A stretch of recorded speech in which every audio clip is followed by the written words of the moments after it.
Bauru é a cidade que mais deve crescer no estado até o ano 2000, segundo a estimativa do SEAD, Sistema Estadual de Análise de Dados. São aproximadamente 300 mil habitantes. O entroncamento ferroviário, representado pela Rede Ferroviária Federal e FEPASA, a duplicação da Marechal Rondon e a implantação da hidrovia do Tietê, são fatores evidentes do crescimento de Bauru. A cidade possui 500 indústrias. O comércio tem 1.050 lojas que empregam 11 mil pessoas. A comunicação é feita por 8 estações de rádio, uma estação de TV e 2 jornais. São ao todo 44 escolas de primeiro e segundo graus e 4 instituições de ensino superior, reunindo cerca de 10 mil universitários. Bauru é considerado um dos melhores centros de atendimento médico-hospitalar. 11% do orçamento municipal é destinado à saúde. A cidade cresce e se desenvolve em ritmo acelerado. À margem desse crescimento, Bauru também enfrenta os seus problemas. Aqui vivem atualmente cerca de 8 mil pessoas com deficiência, atendidas na sua maioria por várias instituições. Mesmo Bauru apresentando grandes avanços na reabilitação da pessoa deficiente, as barreiras existem, e são muitas.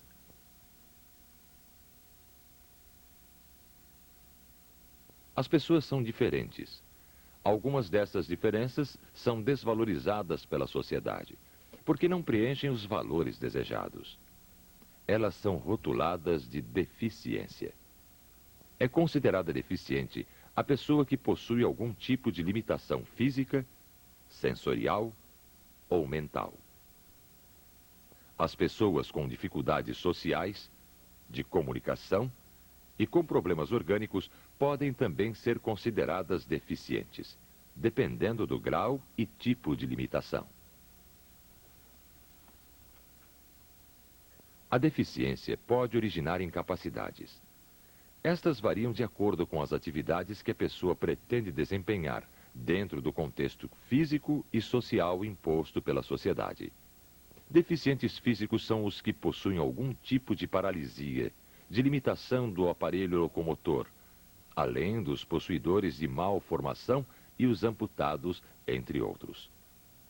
Deficientes sensoriais possuem perdas parciais ou totais da audição ou da visão. São considerados deficientes mentais os que possuem retardamento mental, podendo variar em diversos níveis. A hanseníase é uma doença que ataca a pele e os nervos. Se não tratada a tempo, pode causar deficiências. Cerca de 30% das pessoas com hanseníase podem se tornar deficientes. O problema da hanseníase, na realidade, é uma questão de estigma estabelecido pela sociedade. E o mesmo acontece com todas as demais deficiências. A questão é que os indivíduos são diferentes entre si. E algumas dessas diferenças são consideradas ou avaliadas como de menor valia a partir dos valores que prevalecem na sociedade na qual a gente existe. E quando algumas dessas diferenças são consideradas como de menor valia, você tem uma situação de desvalorização do indivíduo. E, portanto, a partir disso é que é criada a condição social de deficiência. A condição social de deficiência, na realidade, vai determinar as relações que esse indivíduo vai ter com a sociedade dentro dos vários subsistemas nos quais ele participa, podendo limitar ou mesmo impedir o desenvolvimento dessa pessoa. A partir desses pressupostos, não se pode, quando se pretende fazer uma intervenção junto a um deficiente, trabalhar somente com a questão do indivíduo ou com as diferenças que são constatadas no indivíduo. Mas nós precisamos intervir junto, não só a ele, mas também a todos os demais subsistemas nos quais ele participa, como, por exemplo, a família, o sistema educacional, o mercado de trabalho. A família é o primeiro universo de relações e é nela que a pessoa deficiente sofre as primeiras barreiras. A maioria das pessoas não está preparada para receber um filho com deficiência. As principais reações são de rejeição, como o abandono e o isolamento, ou a superproteção, que incentiva a dependência e a insegurança.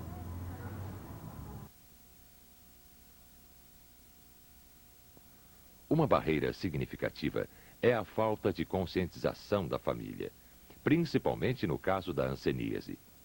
O mito da lepra e a falta de informação fazem com que a pessoa seja isolada. Muita gente não sabe que a hanseníase é curável e, com o tratamento adequado, o contágio não existe. Outro problema é a falta de estimulação, o que retarda o desenvolvimento da criança deficiente. Nós observamos também na nossa prática, como assistente social do hospital, que o comportamento dos pais diferem em termos de classe social. Então, nas classes menos favorecidas, a aceitação é mais facilitada. E já nas classes mais favorecidas, as famílias encontram mais dificuldades devido ao próprio meio ambiente, que a sociedade exige muito mais em termos de contato, de instrução, de aspecto profissional. Então, o problema existe em todas as classes sociais, mas o comportamento difere um pouco, não é? Na idade escolar, as crianças deficientes encontram novas barreiras. A precariedade do sistema educacional e a falta de uma estrutura pedagógica especializada dificultam o acesso à escola. Mesmo tendo condições, a maioria das crianças deficientes não é aceita em escolas regulares.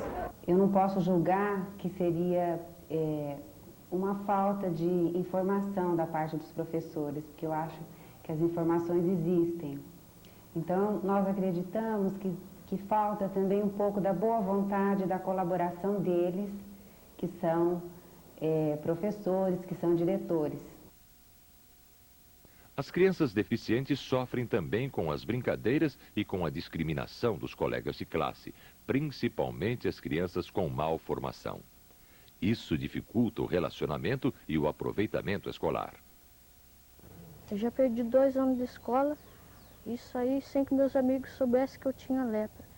Porque na minha rua, os meus vizinhos, sabendo que eu tinha doença, se afastaram de mim. E eu fiquei muito triste e humilhado com isso. E essa doença não é contagiosa porque eu já tratei há 2 anos e não tem mais perigo de contágio. Já na fase adulta, a pessoa com deficiência passa por outra barreira: enfrentar o mercado de trabalho. O atual sistema socioeconômico valoriza qualidades como eficiência, rapidez e capacidade de produção. Grande parte dos empregadores não tem conhecimento nem das deficiências, nem das capacidades da pessoa deficiente. Essa situação é agravada em alguns casos. As pessoas com hanseníase e com malformação precisam de um constante afastamento para as cirurgias de reabilitação. Isso dificulta a integração no mercado de trabalho. Eu acho que a maioria dos empresários não acredita na capacidade que o deficiente físico tem para trabalhar, E por isso que dificulta emprego para a gente. E outra dificuldade que eu tenho também é na parte de ônibus. Eu tenho muita dificuldade para tomar ônibus, E por isso eu fui obrigado a dispensar os ônibus e pagar uma perua para poder vir trabalhar. Isso porque a empresa de Bauru estão trocando todos os ônibus e estão colocando outro tipo de ônibus com mais dificuldade para a gente. Com mais alto, com mais escada, sem degraus, Então está dificultando muito para a gente. A sociedade discrimina a pessoa deficiente por não ter consciência sobre o que é a deficiência e quais são as suas implicações. A legislação a favor da pessoa deficiente está presente apenas no papel. O atendimento médico é precário e inadequado.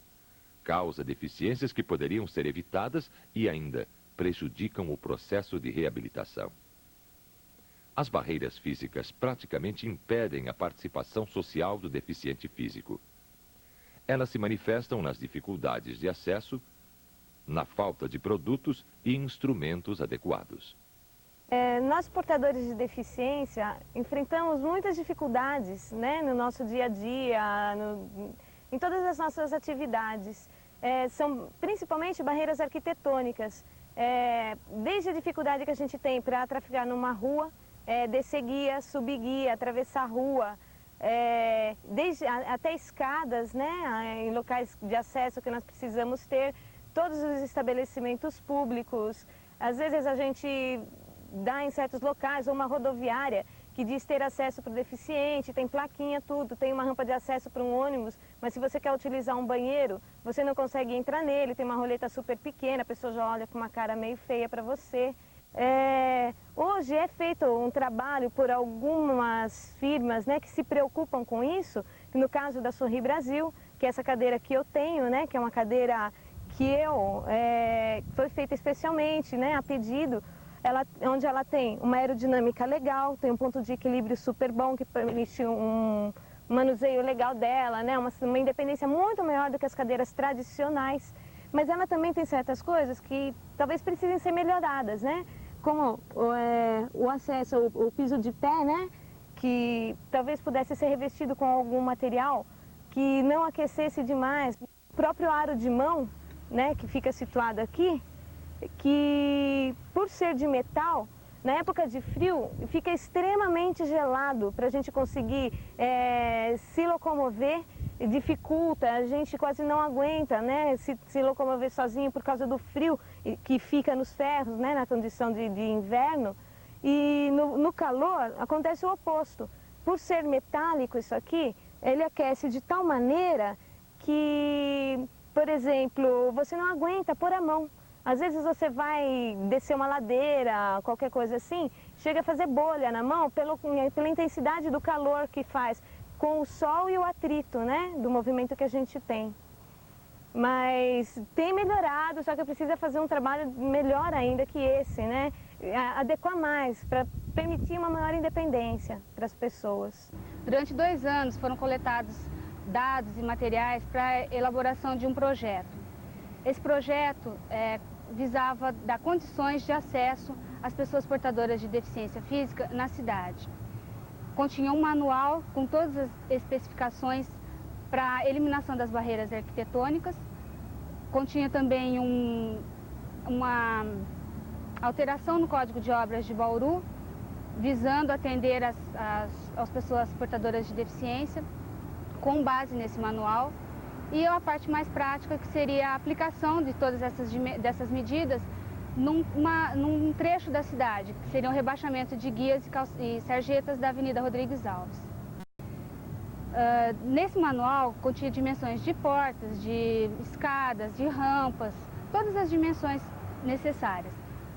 Infelizmente, esse projeto foi engavetado. A supervalorização da estética é outra barreira encontrada pelos deficientes físicos, principalmente os possuidores de malformação. O importante é a gente valorizar o homem. E o homem não é feito apenas estético. O homem é feito pelo seu conteúdo espiritual, pelo seu conteúdo humano e pela sua vontade e pelo seu ideal de poder servir e ser útil a essa sociedade. Essa é a meta de Centrim. E esperamos que essas barreiras realmente passe, né, a deixar de existir nesse final de século e que a gente comece um novo século onde o homem seja valorizado pelo aquilo que ele representa e não pelos seus valores físicos, de beleza e de estética. A deficiência auditiva limita a comunicação. As pessoas com essa deficiência comunicam-se através de sinais. A dificuldade de comunicação faz com que essas pessoas formem grupos e não se integrem na sociedade. As barreiras físicas também prejudicam o acesso dos deficientes visuais.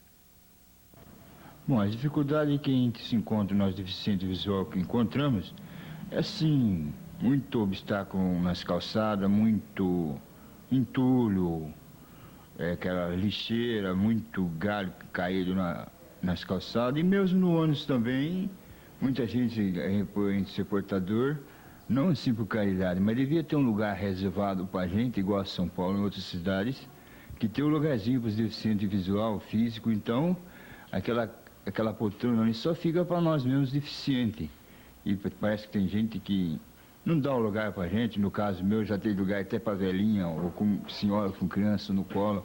já me levantei, prontifiquei de lugar e sentindo em conta com muitas pessoas que eles preferem empurrar a gente até quase cair fora do ônibus, mas ele pegar o lugar melhor. E as travessias da rua também, encontra muita gente boa, como encontra gente má também, que eu já pedi para a pessoa para me dar uma força para me atravessar uma avenida. Aí ele pegou e me respondeu ainda muito mal. Eu peguei e disse a ele que ele fosse com Deus, porque o que eu sofro não desejaria a ele. O mito persegue a pessoa com hanseníase. A falta de informação e de consciência faz com que ela seja isolada do convívio social. No início da década de 30, os pacientes de hanseníase montados em cavalos entravam em Bauru e percorriam as suas ruas fazendo barulhos ou com em que eles usavam para pedir esmolas ou com qualquer outro tipo de instrumento. Naturalmente, a população procurava evitá-los. Naquela época não havia hospitais, pouco se conhecia a respeito da moléstia. E a falta de informação gerava o medo e fazia com que o povo evitasse os pacientes.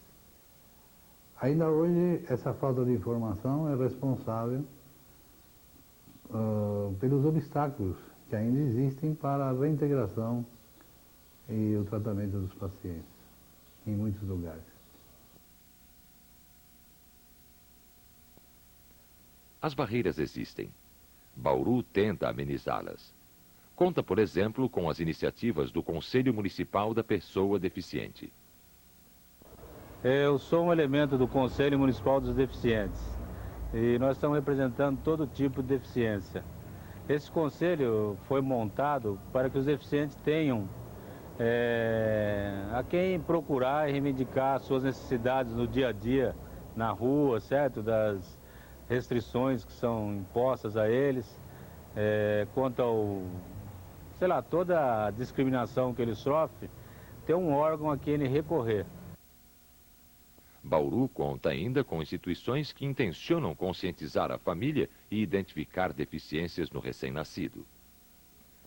Grupos de mães, terapias e assistência social e psicológica dão à família a orientação necessária para melhor participar da reabilitação. As escolas especiais, a PAI, Lar Escola Rafael Maurício e a APS prestam assistência educacional à criança excepcional. A APS atende também a criança deficiente visual e o Lar Escola Santa Luzia ensina braille para adultos. As escolas estaduais Ernesto Monte e Rodrigues de Abreu dispõem de classes especiais para a criança com deficiência auditiva. O Rodrigues de Abreu possui também uma sala de recursos para o aluno com deficiência visual. O CEDALV da USP possui entre seus programas a Escolinha do CEDAL, Centro Educacional do Deficiente Auditivo, que funciona como reforço à pré-escola. A reabilitação profissional da pessoa deficiente é feita por instituições como a Sorri, que desde 1976 vem preparando as pessoas deficientes para o mercado de trabalho. O CRP, Centro de Reabilitação Profissional do INSS, dá assistência às pessoas com deficiência adquirida. A APS e o Lar Escola Santa Luzia incentivam a atividade de reabilitação das pessoas com deficiência visual. A APAI tem entre suas atividades um programa de reabilitação profissional para as pessoas com deficiência mental e múltipla. No Centrinho, uma horta está sendo cultivada por pessoas com deficiência visual, auditiva e de linguagem, com o objetivo de desenvolver o potencial de atuação no mercado de trabalho.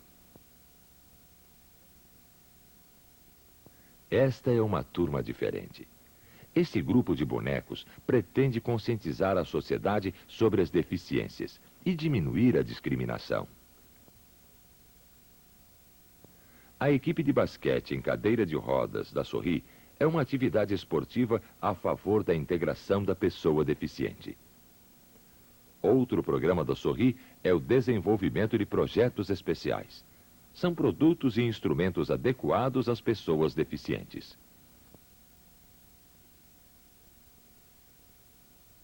Outra experiência a favor da integração do deficiente auditivo é o DA Corpore.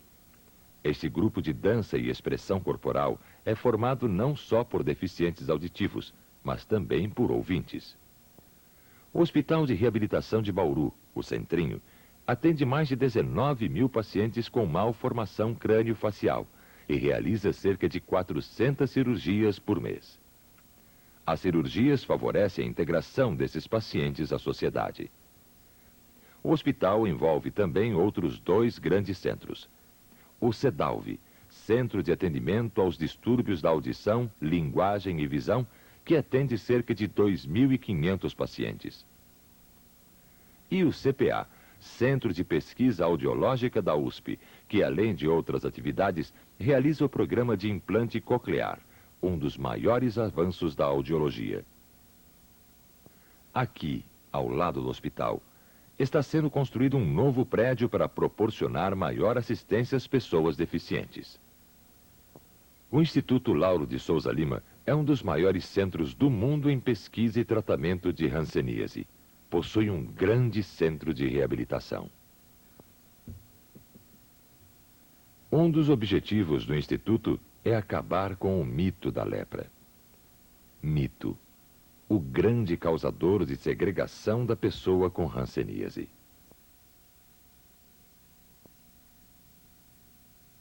Conviver com a pessoa portadora de deficiência representa muito mais que um cotidiano. Envolve amor, afeto e respeito.